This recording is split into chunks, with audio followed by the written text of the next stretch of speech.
संतोषस्थ त्रिषु कर्तव्या स्वदारे भोजने धने त्रिषु चैव न कर्तव्यो अध्ययने जप दानयो। अर्थात मनुष्य का यह कर्तव्य है कि वह इन तीन स्थितियों में सदैव संतुष्ट रहे।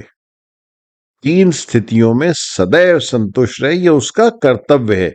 कौन सा? पहला, अपनी पत्नी के साहचर्य से, स्वदारे। दूसरा, जो भी भोजन उसे प्राप्त होता है जिस समय भी भोजने। तीसरा, धने, जो भी धन संपत्ति उसके पास उपलब्ध हो। परंतु इन तीन स्थितियों में प्राणी को कभी भी संतुष्ट नहीं रहना चाहिए। चैव ना कर्तव्यो, कभी भी संतुष्ट नहीं रहना चाहिए। वे तीन स्थिति कौन सी हैं प्रभु जी? अवस्थाएं कौन सी हैं? पहली, विद्या अध्ययन में, यानी जब भी समय हो या सुअवसर की प्राप्ति हो किसी भी विद्या को ग्रहण करने की, तो प्राणी को सदैव विद्या अर्जन कर लेना चाहिए। और दूसरी स्थिति कभी भी संतुष्ट न होने की, मंत्र जाप से ईश्वर की आराधना।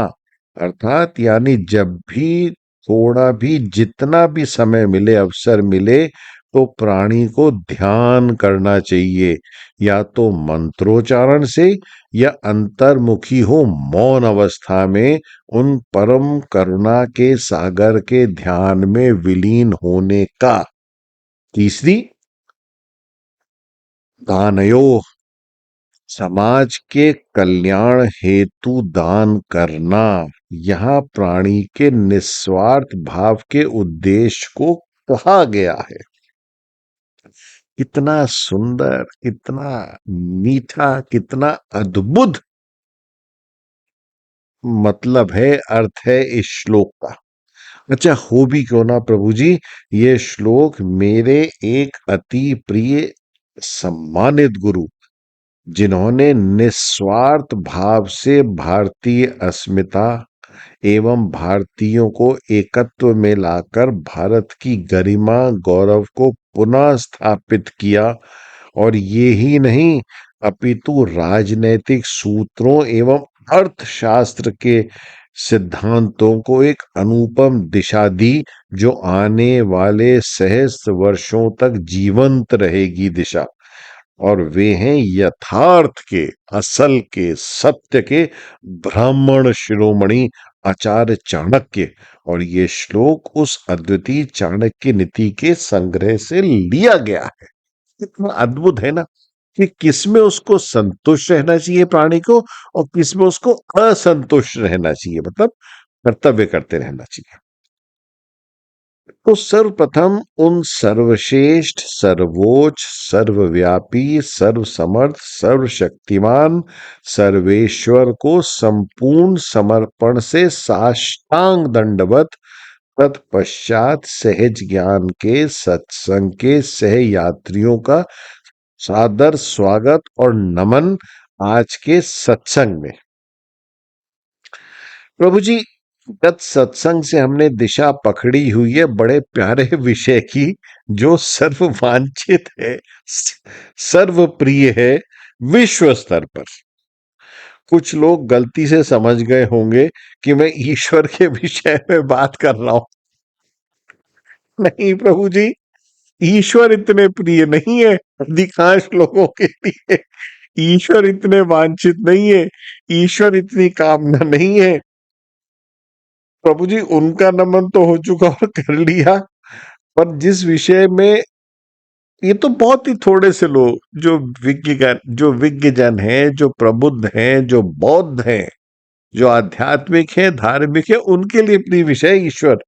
बाकी जो गलती से सोच रहे हैं कि मैं ईश्वर की, परमेश्वर की बात कर रहा हूं ना, हाँ, यहाँ बात हो रही है जो सर्वाच्चित है, सर्वप्रिय है सारे विश्व में, बस मतलब सारी दुनिया में उन्हीं के मंदिर हैं, उन्हीं की मूर्ति है, रंग रूप अलग अलग है।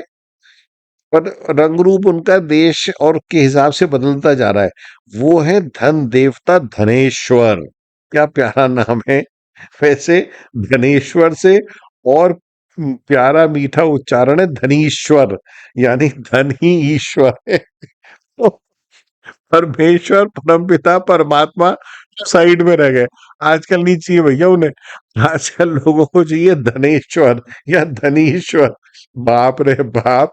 अगर बिहारी जी ने सुन लिया या मिसअंडरस्टैंडिंग हो गई तो मैं तो मारा जाऊंगा। प्रभु जी आप जानते हो, मैं नहीं कह रहा, मेरे विचार नहीं है, ये तो नए ईश्वर की बात हो रही है। तो भैया कई कोटि वर्षों तक मारा जाऊंगा। हे बिहारी जी भैया, आप तो बॉस हो, सर्वज्ञानी हो, सर्वज्ञ हो, आप जानते हो, ये मैं नहीं कह रहा, ना कह सकता हूं, ना कहना चाहूंगा। ये तो वो मानते हैं या मानते होंगे जो धन के अनुयायी है, या बेचारे अमरत्व को प्राप्त हो चुके हैं, शायद इसीलिए अपने को लेटा चुके हैं धन देवता के पैरों में, और समस्त ज्ञान विवेक धर्म को ताक पे रखकर इस अस्थाई क्षण भंगुर जीवन को स्थायी मानते हुए मात्र धन के लिए अपनी शाश्वत अनश्वर आत्मा को गिरवी रख देते हैं, नाश करने में लग जाते हैं, और सब प्रकार से धर्म का अनुसरण करते हैं। तो प्रभु जी प्रारंभ करते हैं आज का सत्संग, आपका स्वागत करते हुए, और धारण करते हैं अपनी आत्मा के श्रृंगार के लिए एक अद्भुत अमूल्य ज्ञान मोती, जो लिया है अपने एक उतने ही असाधारण प्रतिभा और अनुपम ज्ञान के स्वामी संत कबीर की ज्ञान माला से। संत कबीर का ये ज्ञान मोती रूपक दोहा इस प्रकार है: जो जल बाढ़े नाव में, घर में बाढ़े दाम, दोनों हाथ उलीचिए यही सयानो काम। पुनः कहूंगा जैसा कहता हूं: जो जल बाढ़े नाव में, घर में बाढ़े दाम, दोनों हाथ उलीचिए यही सयानो काम। अर्थात जब नाव में जल बढ़ने लगे, जो जल बढ़े नाव में, अगर नाव में छेद हो जाए तो उसमें पानी बढ़ने लगेगा। और घर में बाढ़े दाम, और जब घर में पैसा बढ़ने लगे, आमदनी बढ़ने लगे, जब आपकी इनकम बढ़ने लगे, तो दोनों हाथ उलीचिए यही सयानो काम। तो सयाने यानी विद्वान, बुद्धिमान या परिपक्व या समझदार आदमी को चाहिए कि वह दोनों हाथों से बाहर फेंकना शुरू कर दे जल या पैसा, क्योंकि जैसा बढ़ता हुआ जल नाव को डुबो देता है। अगर नाविक नाव चला रहा हो, छेद हो जाए और जल बढ़ने लगे, तो जैसे बढ़ता हुआ जल नाव को डुबो देता है, ठीक उसी प्रकार बढ़ता हुआ धन भी घर को डुबो देता है। वीर ने कहा है।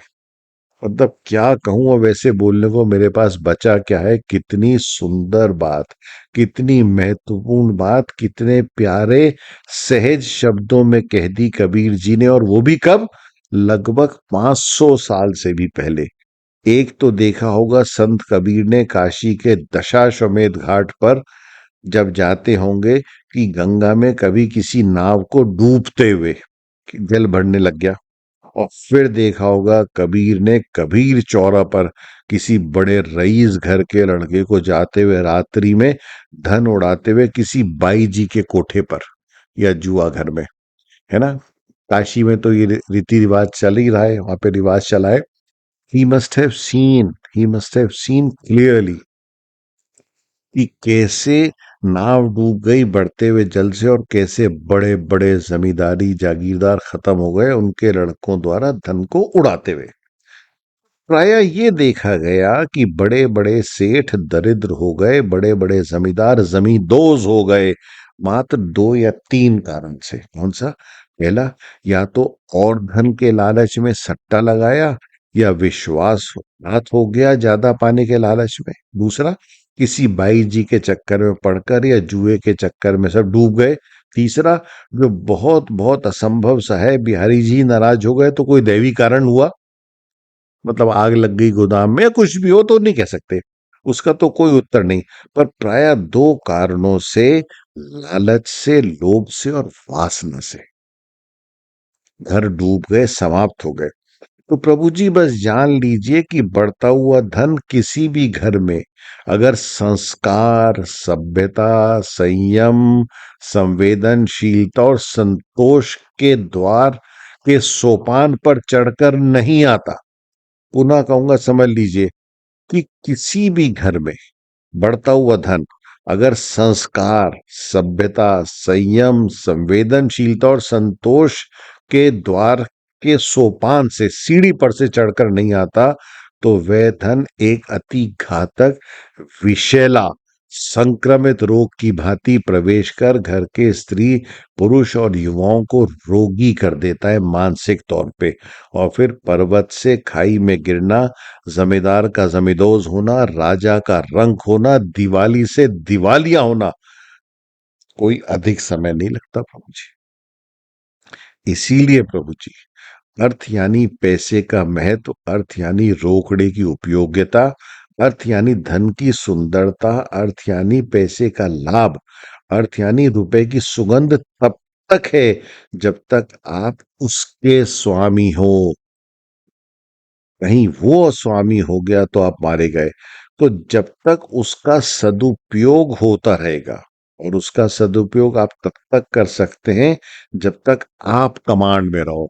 As long as you are in command of money, you are you are the boss and he is the slave, तब तक तो काम चलेगा।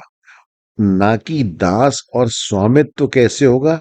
दान से, परमार्थ से, लोगों की सहायता करके, भूखों को भोजन देकर, रोगी का उपचार कराकर, दीन विद्यार्थियों को विद्या देकर, निर्धन को धन देकर, निराश्रय को आश्रय देकर, जो भी सुपात्र हो उसकी सहायता करके। प्रभु जी सदैव सदैव सदैव ये प्रार्थना करनी चाहिए कि पहले मां सरस्वती का आगमन हो, मां सरस्वती की वंदना हो, कि मां सरस्वती आप हमारे भीतर वास करो। मां सरस्वती आएंगी तो मां सरस्वती अभिन्न है मां लक्ष्मी से, मां लक्ष्मी का आगमन सुनिश्चित ही है।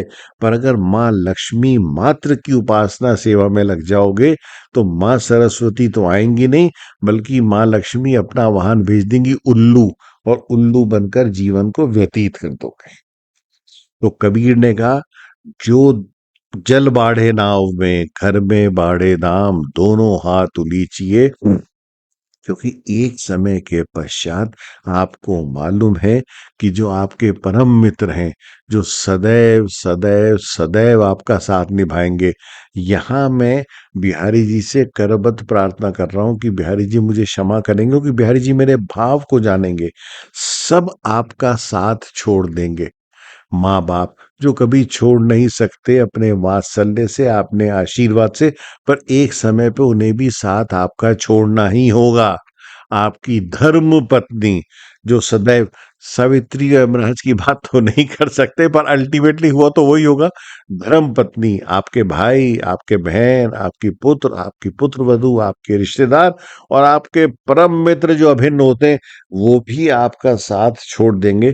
पर एक आपके परम सखा हैं जो आपका साथ नहीं छोड़ेंगे, वो है यमराज। तो प्रभु जी जब मालूम है कि उनसे रिश्ता तो निभाना ही होगा, तो फिर क्यों इतना सब उल्टी सीधी हरकतों में पड़ते हो?